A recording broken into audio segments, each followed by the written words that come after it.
ఇక మా breaking news specialist తిరకాసనియ ఏం స్ట్రింగ్ ఆపరేషన్లో ఉన్నాడో ఏంటి చేసేస్తున్నాడో చూసేద్దాం. ఓ తిరకాసనియా, తిరకాసనియా, మా తిరకాసని పిలిస్తే ఎవరో ఆంటీ గోరు లైన్లోకి వచ్చారు. ఓహో బాబోయ్, తెగ వయ్యారలిపోతుంది ఈవిడ. నీ దొంప తెగ తిరకాసనియా, నువ్వేనా? చూస్తా కూడా అడుగుతావేందనా? ముగ్గేస్తా ఉండా అడు చూడ 16 చుక్కలు ముగ్గేసా. ఎట్టా ఉందనా? ఏటని ఎలాగైపోయావు? నువ్వు ముగ్గేయడమేంటి అసలు? మీ ఆవిడ లేరా ఇంట్లో? మా ఆవిడ నెల్లూరు పోయిందనా, అందుకని నేనే వేస్తా ఉండా. అన్నట్టు జోగన్న, నీకు రథం ముగ్గు వచ్చా? నాకు రథం ముగ్గు రాదు, రాట్నాల ముగ్గు రాదు. అంటే మీ ఇంటి ముందు స్పెషల్ ముగ్గు వేయలేదా నువ్వా? లేదు లేదు లేదు.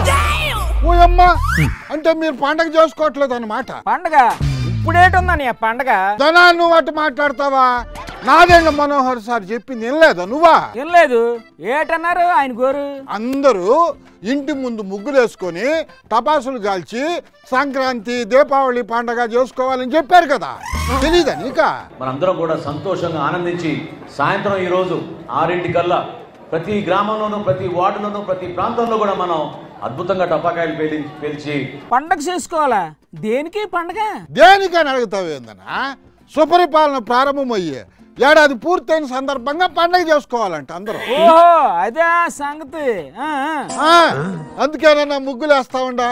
అదిగో టపాసాలు కూడా తీసుకొచ్చా కాల్చడానికి.